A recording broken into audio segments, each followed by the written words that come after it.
Olá, senhoras e senhores, sejam muito bem-vindos a mais um devocional da Igreja Estufa aqui no Meditai. Hoje eu quero expor para vocês Gálatas capítulo 3. Eu não vou ler o capítulo inteiro, mas eu encorajo você depois a ler toda essa carta. A carta de Gálatas é a carta em que Martim Lutero era apaixonado. É uma das cartas que ajudou ele a criar essa coragem de fazer a reforma.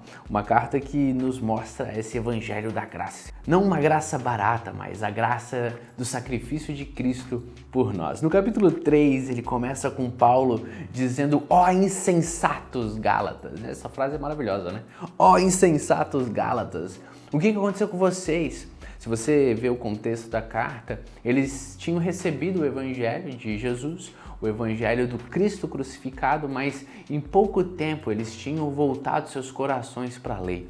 Eles tinham voltado aos rudimentos antigos. Os judeus traziam de novo aquele peso da lei, dizendo que só era possível ser salvo cumprindo todas as regras do judaísmo. Aqui no capítulo 3, Paulo ele vai fazendo uma prova bíblica de como eles estavam errados. É maravilhoso se você pegar uma Bíblia que tem a concordância, a maioria tem aquelas letrinhas e lá no rodapé você vai ver passagens que estão sendo citadas. No capítulo 3 inteiro, Paulo cita essas passagens e ele vai passeando por Gênesis, pela Torá, cita até os profetas para mostrar como não poderiam eles estar mais errados. A primeira mensagem é no versículo 6, onde ele lembra que Abraão foi justificado pela fé. E é muito legal falar de Abraão, porque Abraão é 430 anos antes da lei. Então, o patriarca da nação, ele não se baseava na lei, porque não existia nem lei. E ele não podia ser justificado pela lei, porque a lei nem tinha sido dada. Logo, ele lembra que esse homem foi justificado pela fé. Abraão, o que nós chamamos do pai da fé. Ele vai citar Gênesis 15:6, lembrando que ele creu em Deus e isso lhe foi creditado como justiça. Então não adianta a gente buscar ser justificado por essas leis, por essas obras, sendo que o próprio Abraão foi justificado porque creu. Traduzindo isso para os dias de hoje, é tão engraçado como a gente cria novas regras. A mensagem de Gálatas é que se você pegar Jesus e adicionar qualquer coisa, estraga tudo.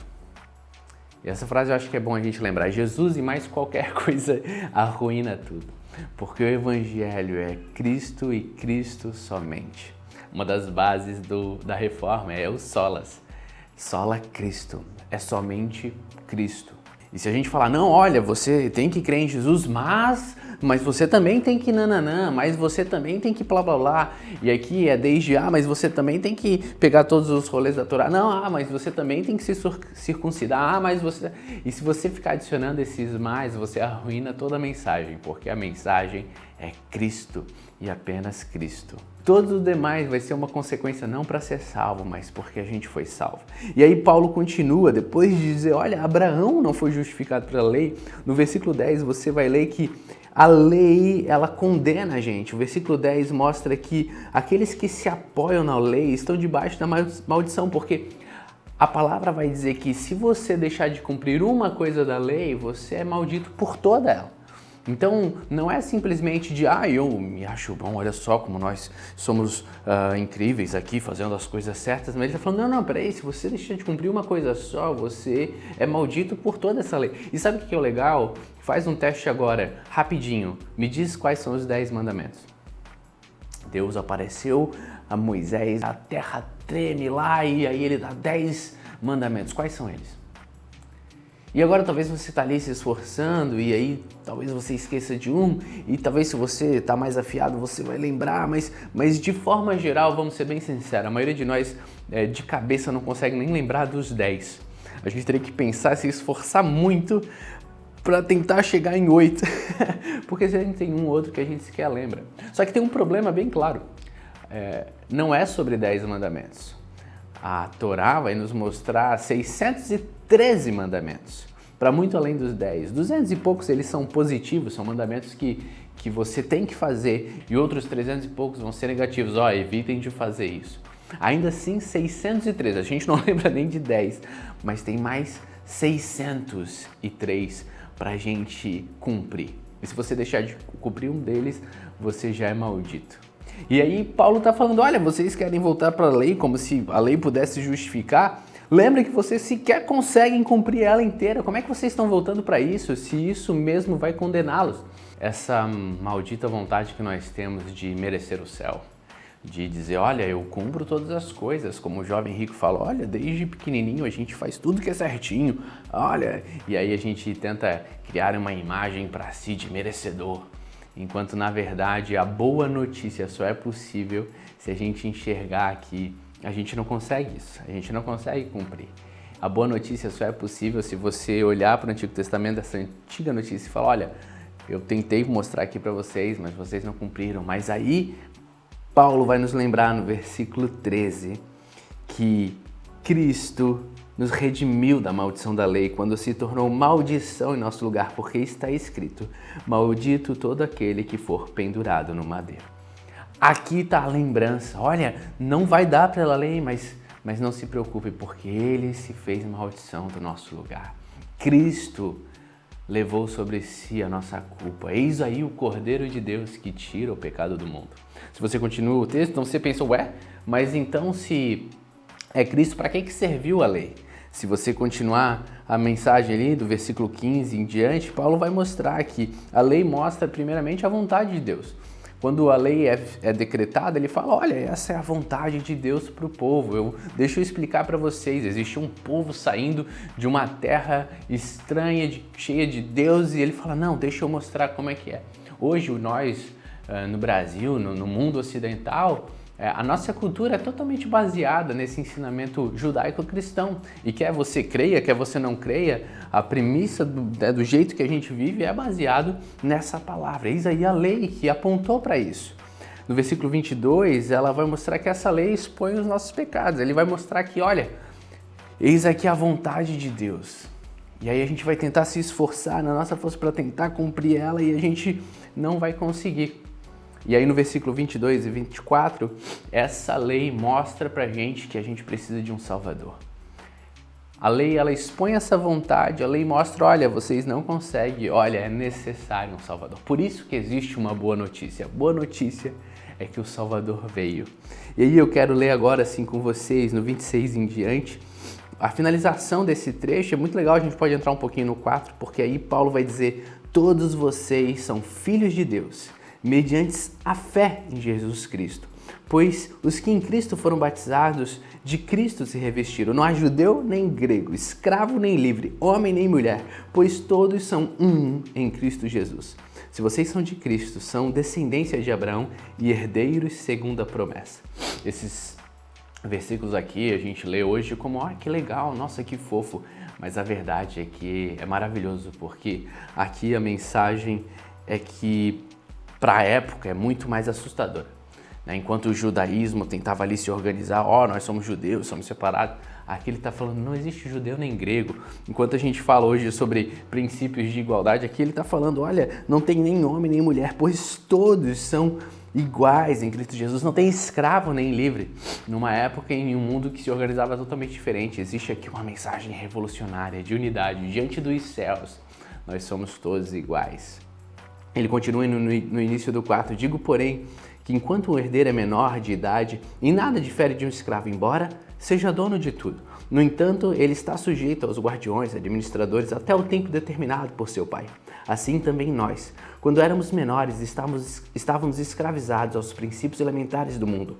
Mas quando chegou a plenitude do tempo, Deus enviou seu Filho, nascido de mulher, nascido debaixo da lei, a fim de redimir os que estavam sob a lei, para que recebêssemos a adoção de filhos. E porque vocês são filhos, Deus enviou o Espírito do seu Filho ao coração de vocês, e ele clama, Abba, Pai. Assim você já não é mais escravo, mas filho, e por ser filho, Deus também os tornou herdeiro. Que mensagem maravilhosa! Eis agora um Espírito que nos foi dado, que clama Abba, Pai.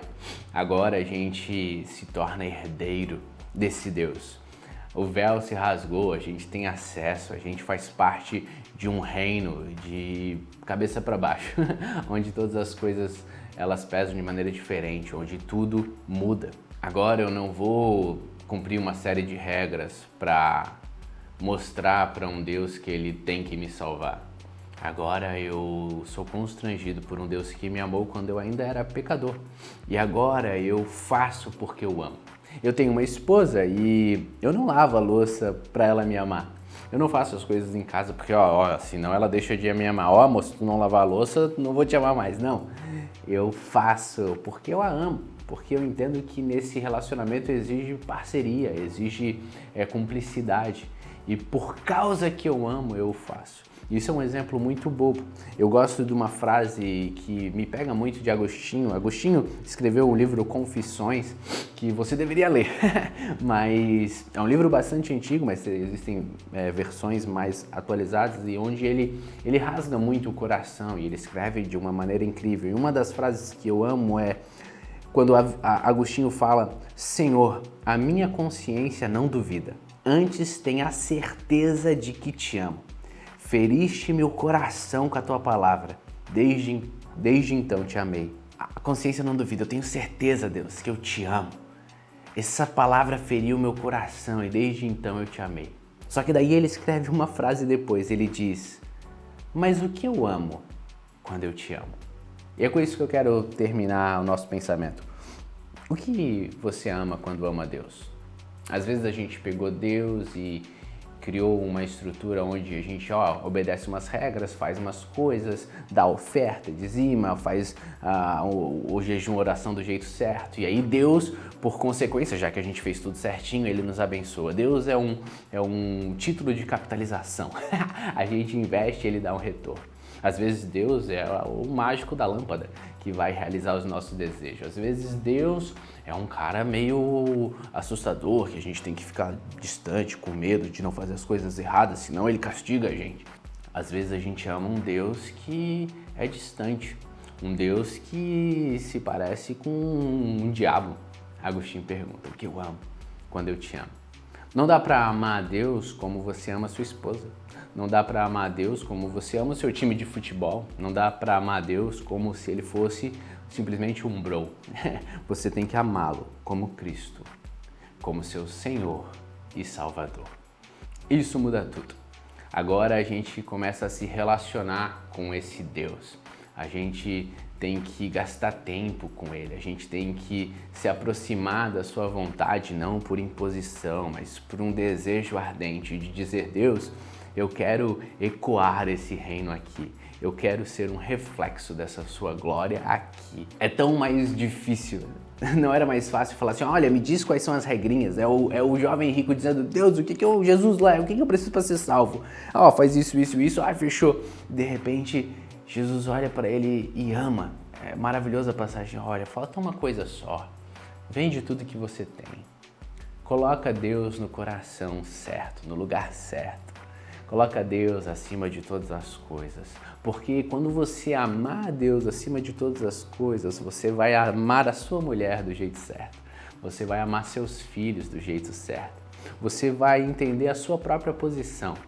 Você não vai precisar se idolatrar, você não vai precisar ter medo, você vai poder ser verdadeiro, não vai precisar inventar coisas da sua cabeça para se autoafirmar, não. Você vai poder estar em paz diante de um Deus que te ama e que você vai corresponder, porque a pergunta é essa: o que a gente ama quando ama esse Deus? Que Ele possa ser o nosso Senhor e Salvador. That's all, folks. Se essa mensagem falou com você, curte, comenta, compartilha para a gente ir expandindo esse reino de amor, de verdade e de transformação de mente.